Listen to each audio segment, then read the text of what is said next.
Assalamualaikum warahmatullahi wabarakatuh. Berjumpa lagi dengan saya, Handayani Suminar Indrati dari Madrasah Terpadu An-Nahl. Era pandemik COVID-19 bukan era yang biasa, bukan era yang dipersiapkan sebelumnya. Semuanya serba baru dan semuanya mendatangkan pengalaman yang luar biasa, termasuk home learning. Ini menjadi pengalaman yang luar biasa untuk sekolah-sekolah, madrasah, dan juga para orang tua. Ada beberapa orang tua yang bicara pada saya bahwa mereka kewalahan untuk menghadapi kegiatan home learning ini karena ada beberapa anak yang mereka miliki dengan sedikit peralatan yang mereka miliki. Dan banyak juga yang mengeluhkan tidak tahu caranya bagaimana mendampingi anak pada saat home learning. Baik, pada kesempatan kali ini saya ingin menyampaikan 16 tips bagaimana mendampingi Ananda di rumah pada saat home learning. Semoga tips ini bermanfaat dan semoga ayah bunda menjadi lebih mudah lagi untuk melaksanakan home learning saat ini. Kita mulai dengan tips yang pertama.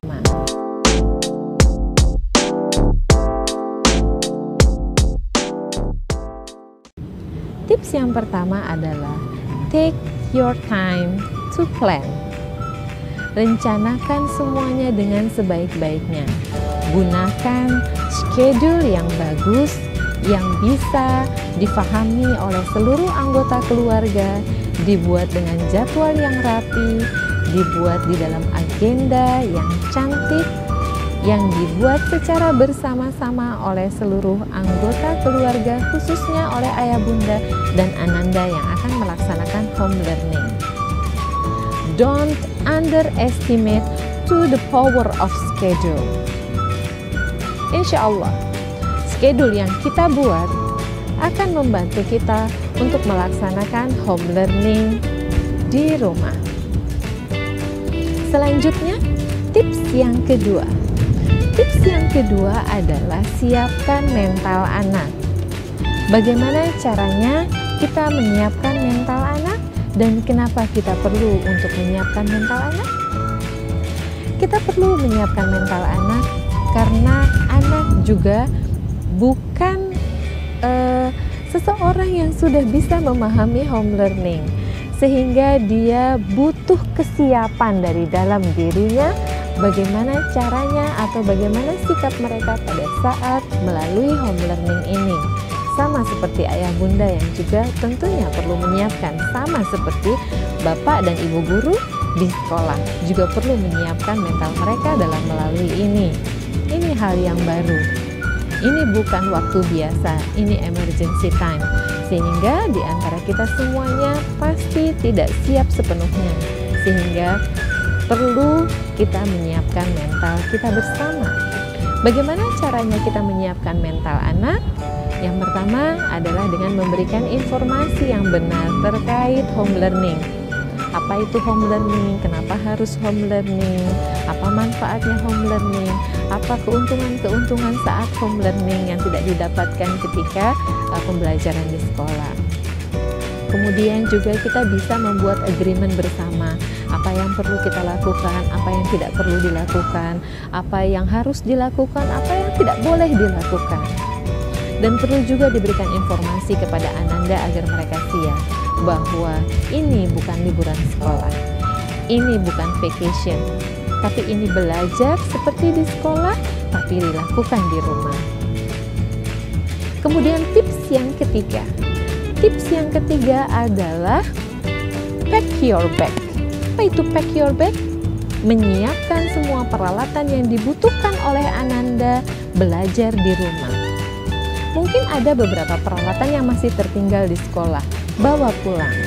Atau barangkali di kantor ayah bunda ada peralatan milik ayah bunda yang masih tertinggal di kantor yang bisa membantu Ananda untuk belajar di rumah. Itu bisa dibawa pulang untuk belajar bersama Ananda, sehingga pada saat mereka membutuhkan, mereka bisa menggunakan peralatan tersebut. Kemudian yang keempat,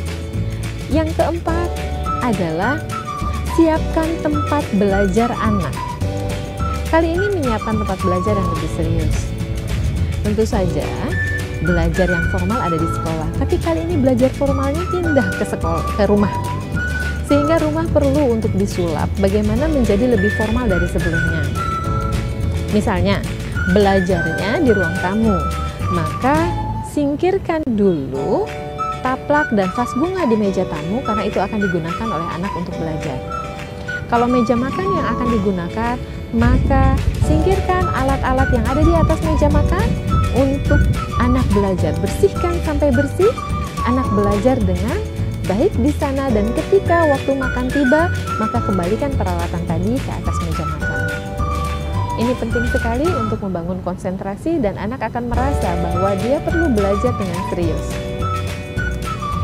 Kemudian yang kelima, ada hal-hal mungkin yang akan mengganggu anak saat belajar. Misalnya, televisi. Kalau memang itu ada di dekat anak, matikan.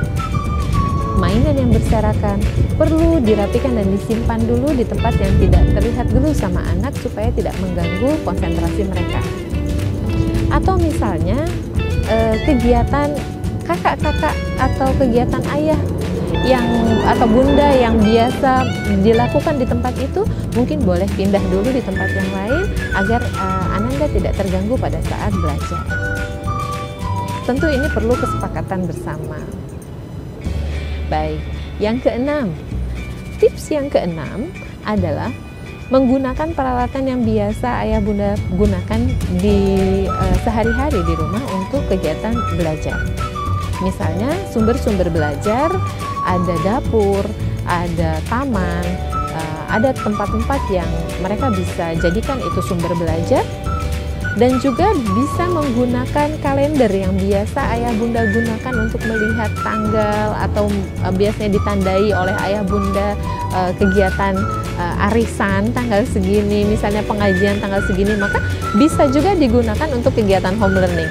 Diberi tanda juga lingkaran-lingkaran dengan warna-warni yang menarik, anak-anak diajak untuk melingkari, ini loh kegiatan ini dilakukan di sini, kamu perlu untuk membuat video rekaman mutabaah atau murojaah Al-Quran tanggal sekian, harus selesainya tanggal sekian, dan seterusnya. Sehingga anak bisa mudah sekali melihat agendanya. Karena terlihat dengan mudah ada di dinding ruang yang biasa kalender itu ditempatkan. Baik, selanjutnya yang ketujuh. Yang ketujuh adalah berusaha untuk memberikan pemahaman kepada Ananda tentang fitur-fitur yang ada di Android atau yang ada di laptop. Ini tandanya apa, gunanya untuk apa, sehingga anak bisa menggunakannya secara mandiri. Memang ada beberapa fase usia Ananda perlu didampingi, tapi tidak terlepas kemungkinan bahwa Ananda meskipun didampingi perlu untuk memahami fitur-fitur tersebut. Tentu saja ayah bunda harus belajar duluan sebelum Anandanya. Baik, selanjutnya yang ke-8.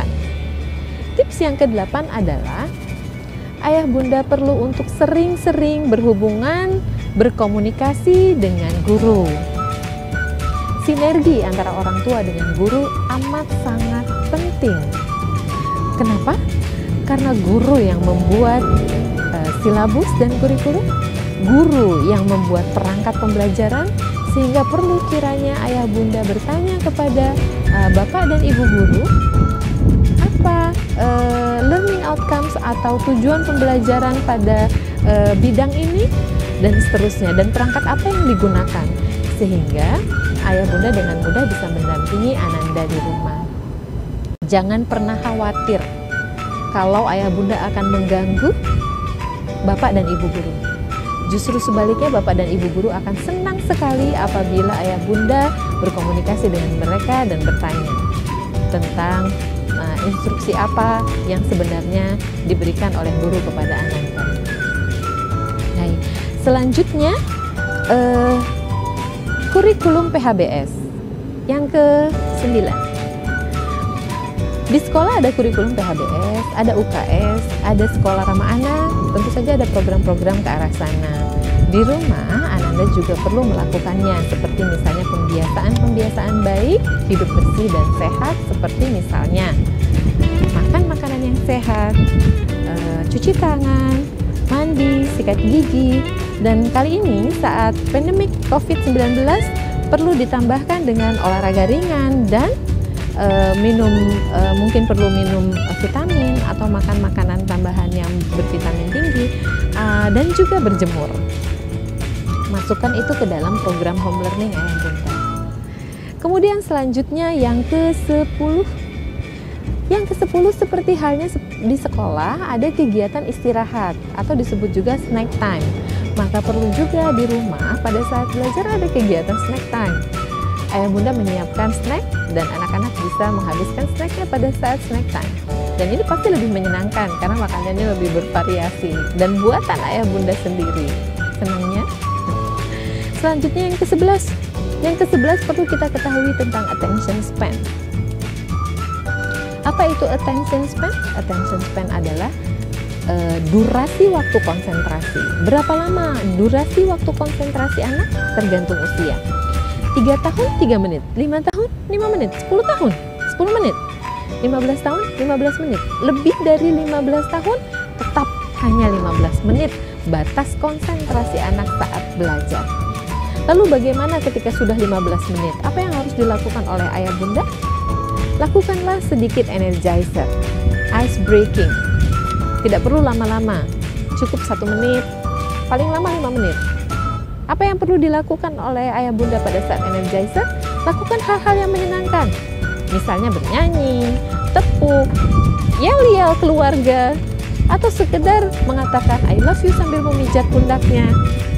Atau sekedar meminta mereka untuk berpindah tempat duduk, atau sekedar menyapa mereka dan menanyakan perasaannya pada saat itu.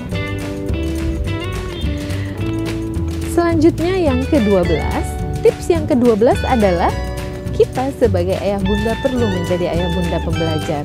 Sama guru-guru juga perlu menjadi guru pembelajar, karena ini hal yang sangat baru buat kita semuanya. Apa yang perlu kita pelajari? Yang perlu kita pelajari adalah fase-fase perkembangan anak. Di dalam rumah kita ada beberapa anak dengan usia yang berbeda-beda, tentu saja dengan fase perkembangan yang berbeda, dan setiap fase perkembangan anak itu memiliki treatment-treatment yang berbeda. Perlu kita pelajari ilmu pedagogik ini. Kemudian apalagi yang perlu kita pelajari? Yang perlu kita pelajari adalah teknologi.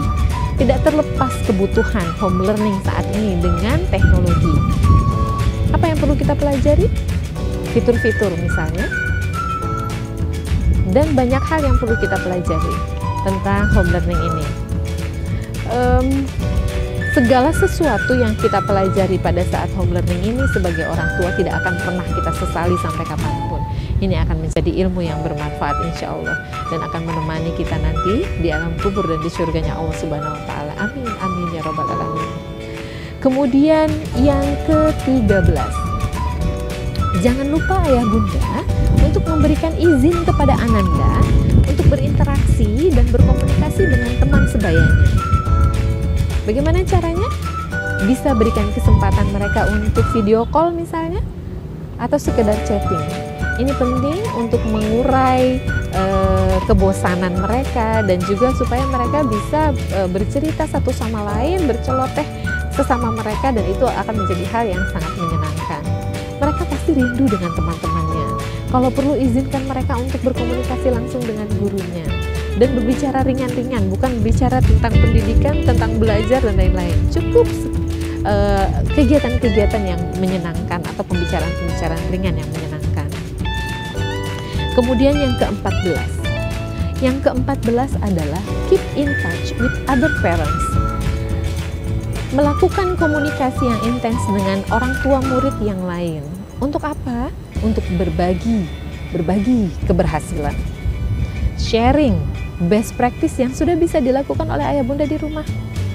Insya Allah ayah bunda bisa menginspirasi orang lain, dan dari orang lain ayah bunda akan mendapatkan inspirasi yang baik tentang bagaimana caranya home learning dari apa yang sudah dilakukan oleh ayah bunda yang lainnya. Dan ini akan sangat-sangat bermanfaat. Kemudian yang ke 15. Oke, yang ke-15 adalah bersabar, dan ini sudah diajarkan oleh baginda Nabi besar Muhammad sallallahu alaihi wasallam. Baginda Nabi besar Muhammad sallallahu alaihi wasallam mengajarkan kepada kita bagaimana kita harus bersabar, dan Allah pun di dalam Al-Qur'an mengajarkan kita, memerintahkan kita untuk senantiasa bersabar. Apa hubungannya ini bersabar dengan home learning? Dengan situasi seperti ini, tentu saja bukan situasi yang biasa. Tiba-tiba kita menjadi guru buat anak kita. Kita perlu untuk meningkatkan kesabaran supaya tidak ada korban-korban emosional di dalam rumah. Yang kita inginkan adalah keberhasilan dan kesuksesan anak. Tapi sedikit saja kita tidak sabar, justru kita akan memporak-porandakan cita-cita mereka yang sangat tinggi dan harapan-harapan mereka yang sangat banyak. Dan insya Allah kesabaran tempatnya hanyalah surga dari sisi Allah Subhanahu wa Ta'ala.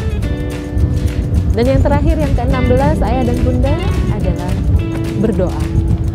Kita berdoa kepada Allah, semoga Allah melancarkan apa yang menjadi urusan kita, cita-cita kita, harapan kita.